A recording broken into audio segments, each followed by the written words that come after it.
Man, I am a happy man today. We got some parts for the truck.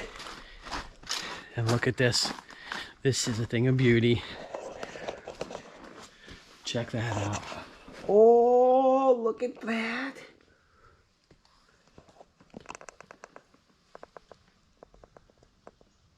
Is that not awesome or what?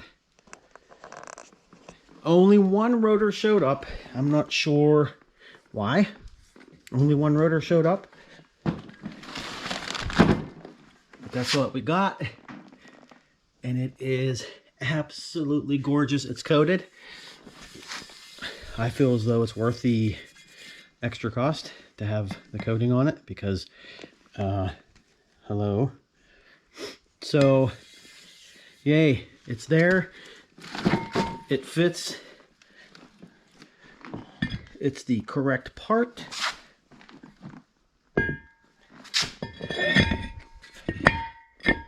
Fits on there perfect. All the holes line up. Just wonderfully. Oh, that's nice. Oh, what a relief. It's starting to come together. And in this box, we have all the bearings, all the races, the cones, the bearing cone, ABS speed sensor, more bearings, brake line. Again, one rotor, not quite sure why only one showed up. And this one was actually the wrong part.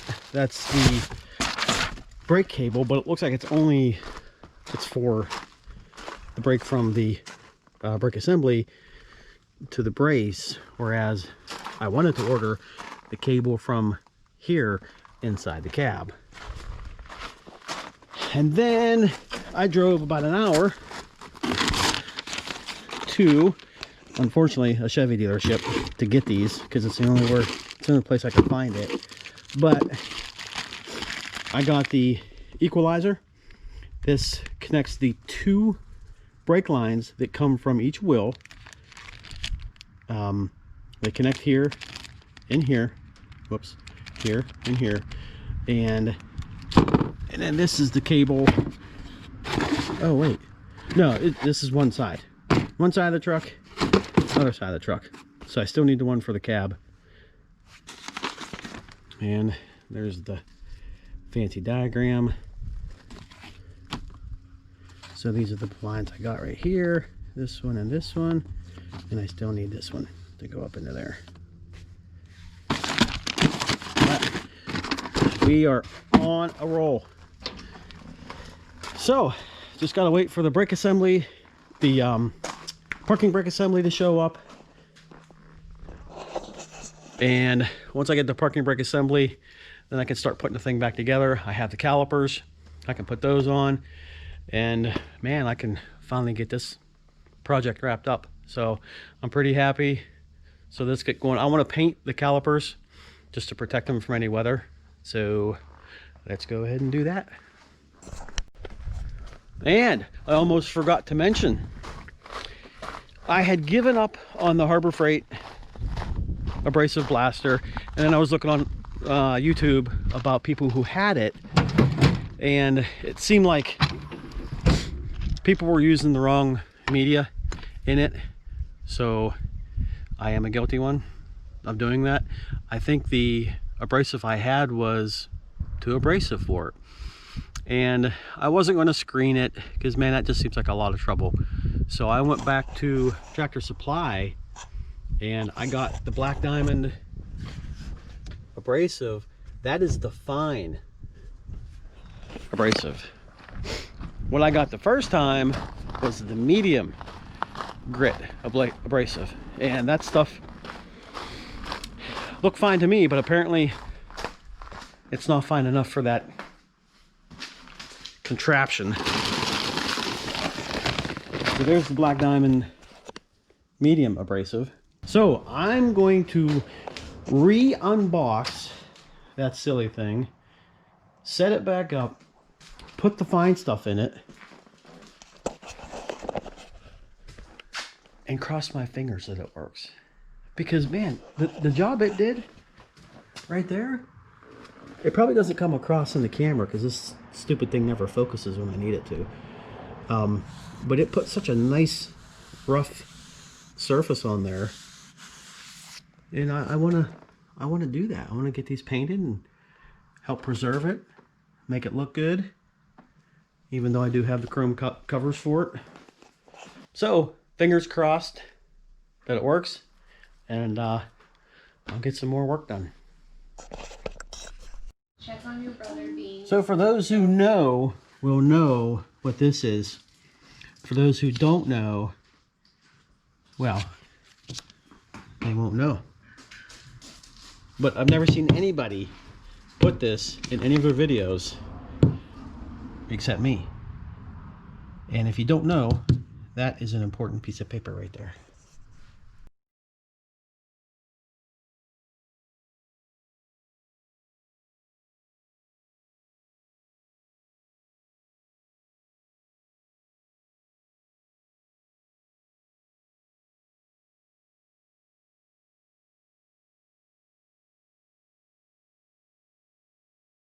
We got the air in the tank, but there's no media. That's okay. I want to blow the air out first.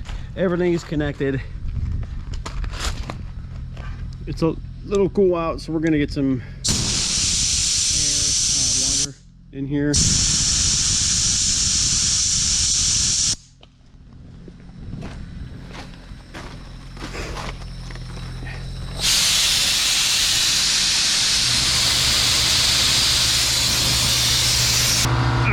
So let's put some abrasive in and see what happens. I did order a new nozzle, a Kennametal nozzle with a better ceramic dip on it, longer, so it allows a longer point of entry for the blasting media. But here's the shot of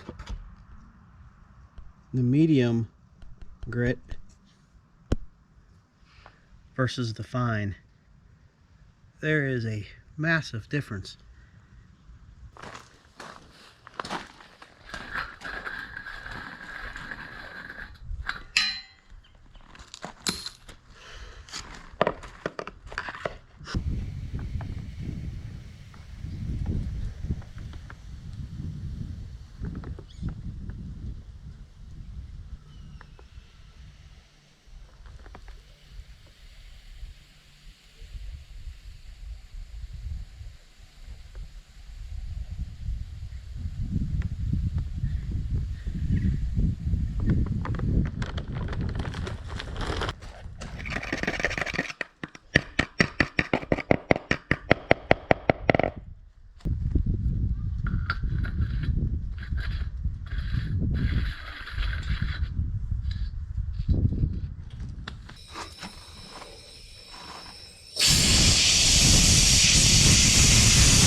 All right, as you can see, that works a whole lot better.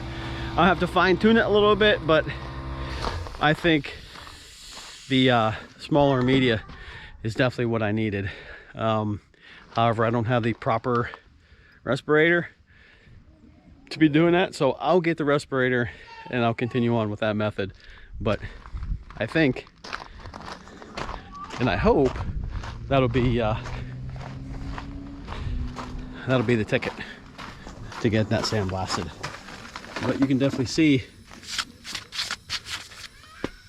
I cleaned that axle up really, really nice. So dang, if I can get it looking like that, yeah. Now this should be needle scaled. I knew that, but I was just testing it out to see if it would tear through it, and it sure does.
Call me impatient, but I think I would much rather do that sandblaster than this.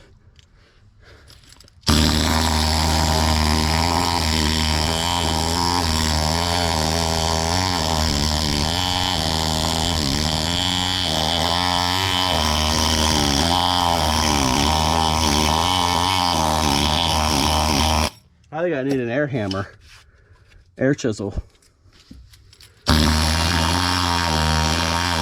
Next.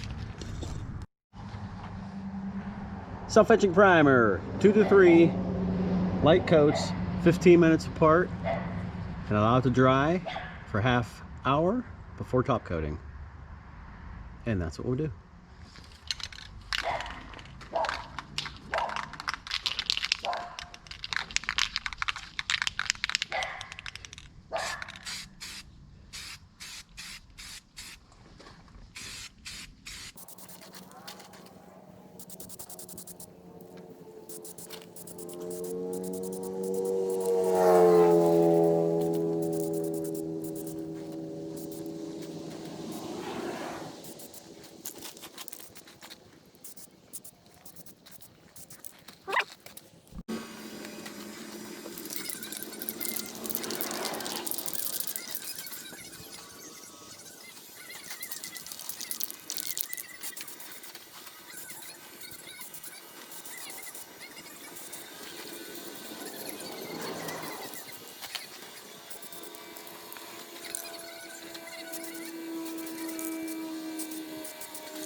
Third and final.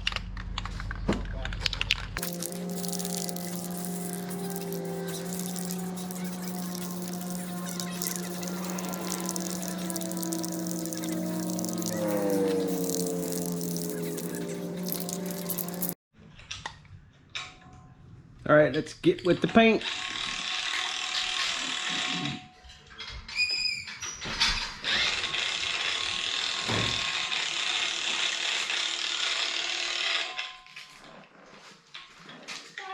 Yep.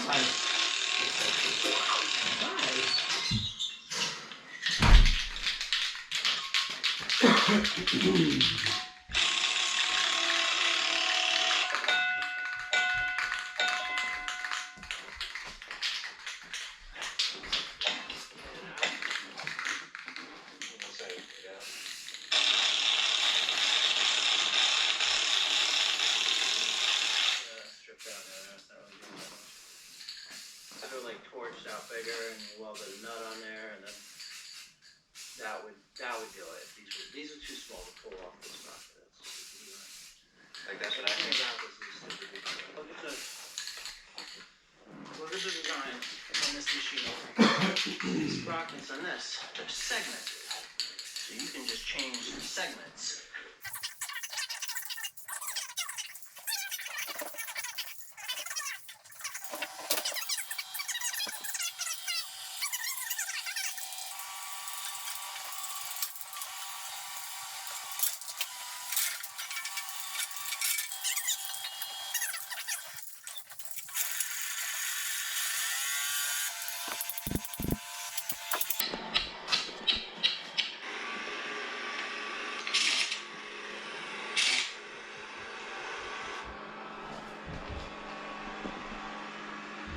There's no way those are coming out. There's no reason for it.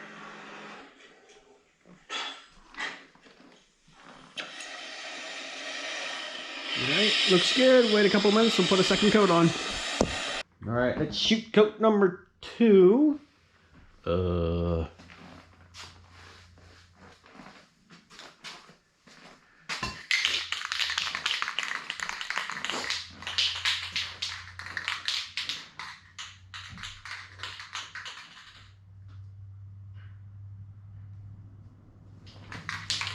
That's not a good sign. Came right off. 73 degrees in here. I don't understand why painting never works for me. I just don't get it. Me and paint just do not get along. I really don't get it. What the hell? I follow the directions and it never comes out right. It always just chips off really easy. What am I doing wrong? Oh.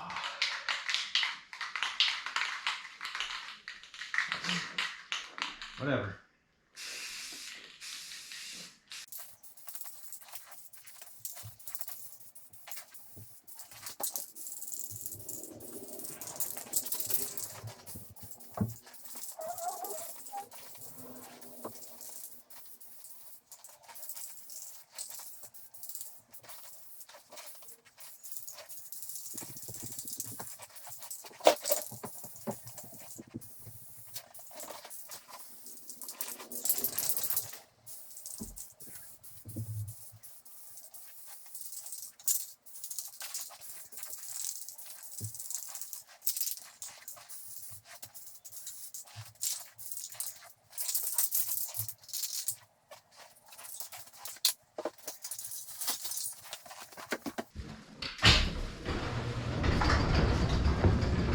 Alright, so that'll do it for the paint.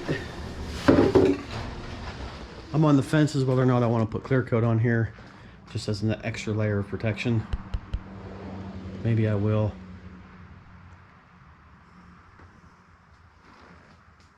And those can dry for a nice long time.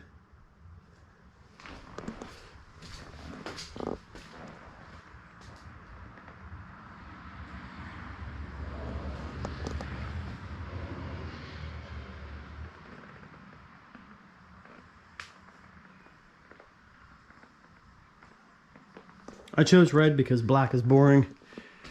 And why not? That's just how I do things. Anyway, we'll see if I make a decision on the clear. I don't know. I sure hope clear coat is universal. This here is duplicolor, and that paint is Rust-Oleum. We'll see what happens. I'm sure it'll be fine, but I'm just not too optimistic about this.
Okay, cool.